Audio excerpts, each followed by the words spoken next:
All right, you got to pick a movie that we'll look up on Rotten Tomatoes, and then we all got to guess the score, the critics' score.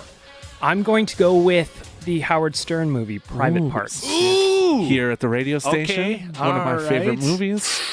Rotten Tomatoes. I'll go first. Critics score, by the way. Critics score? Not the audience score. Jimmy, you got to pull something out of your ass for this one too, okay? I'm going to say that it probably did okay because it was more surprising than anything. People probably watched that and went, hold on, this is okay. He actually has some chops, right? But he's not really, really good. And then the story was pretty compelling. It was. But you don't want to give it an 89. It's not like a Breakfast Club, right? Like it's not a cultural. So I'm going to go with 69, baby. I'm going to go with the clean 70. 70? Okay. 75. What is it? 78. You're such a He's been 3 off for everyone because he's Googled them all. Where's your phone? Actually, don't pull that out. Don't I pull wanna out that see Google yeah, phone, Yeah, yeah. it looks horrible. Okay, Baggedmilk. I have a theory on the Oilers right now. Yes, sir.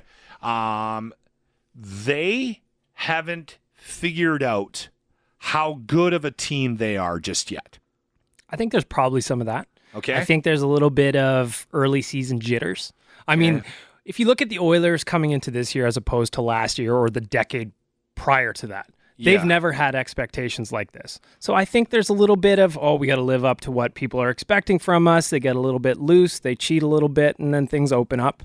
And the other team kind of maintains their structure and has their way.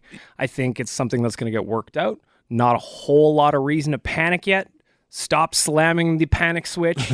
Stop hitting me up on Twitter that Rome is burning in ruins. They're going to be fine, man. They're going to be fine. You almost have to learn how to be a winning team, right? Because for so many years they've been trying to prove themselves.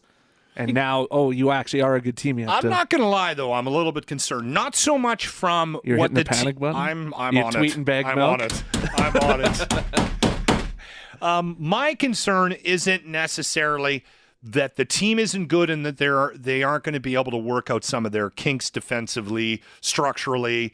I don't think they need to worry about offense. Once they figure out their game, they'll be fine.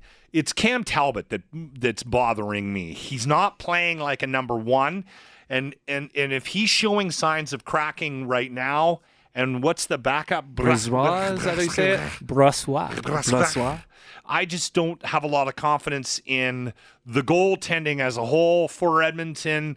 And if I'm not mistaken, you kind of have to have a decent goalie if you're going to go all the way. 100%. But this reminds me kind of, say, 2 years ago. Cam Talbot had a slow start, a little bit rusty coming out of the summer, and then he really dialed it in as the season went by. Even going back to the loss against Winnipeg, would he like to have a couple of those goals back? Absolutely. But to me, the biggest problem was the three defense. In the third? The defense in front of him was not giving him any help. They may as well have cleared a path for the Winnipeg Jets just to come right down Broadway. At least once or twice a game, I yell at Nuge, "Get on him!" What is up with him? He's a float. Move your feet, Nuge. See, and I disagree. I thought he had a great game the last 2 games. I thought he was one of the best forwards, frankly. If McDavid and Draisaitl are going to be quiet, which, it's going to happen. They're 20-21. Nuge has to pick it up, and I think that goal from Monday night was wow. Yeah. I don't know. I just saw a couple of breakdowns when he was on the ice where it was just obvious to me that somebody missed an assignment. Anyway. I think that's just a universal critique of the Oilers right now. Everybody's missing assignments. Everybody's missing their spot. Everybody's missing their mark, and it's got to get ironed out in short order, or else they're going to dig themselves a hole. I don't even know why we're playing, though. Just give the cup to the Leafs. Cause I just assume they started engraving the names on there already. They opened up season 3 and the engraver. He's got the old chisel out. Encourage any Leaf fans. Matthews we don't need any is the greatest player of all time. So don't you know he's on pace for like 300 points? Come on, man. It's funny because I put up a tweet on the weekend when I was watching Hockey Night in Canada, and I said, not to encourage Leaf fans, but my God, this team looks good. And you know what I ended up doing most of the night? Trying to tell people I'm not a Leafs fan. Well, what, are you a Leafs fan? No. And I'm like, no, did you not read the tweet? I said the team looks good. Anyway, last thing that I want to touch on. Has something happened with, is it how they're calling the game? Did they make the goalie equipment smaller? My God, we're seeing a lot of goals. Like, this is awesome. I'm okay with this. It's just, did something change that we're not picking up on right now early on in the season? They're definitely calling a lot more penalties. The hands to the stick to the hands is getting called a lot. There's just more stick infraction penalties, I think, and that's adding more time to the power play. I mean, last weekend on Saturday, the Oilers took 7 penalties. It's hard to win a game when you're shorthanded for nearly a period. Do you know what I mean? So what's interesting to me is going to be whether the tighter calling lasts through until April. Are they going to call this stuff in the playoffs? A lot of times it doesn't. Exactly. So I'm really curious to see where this kind of reffing, the tighter reffing goes.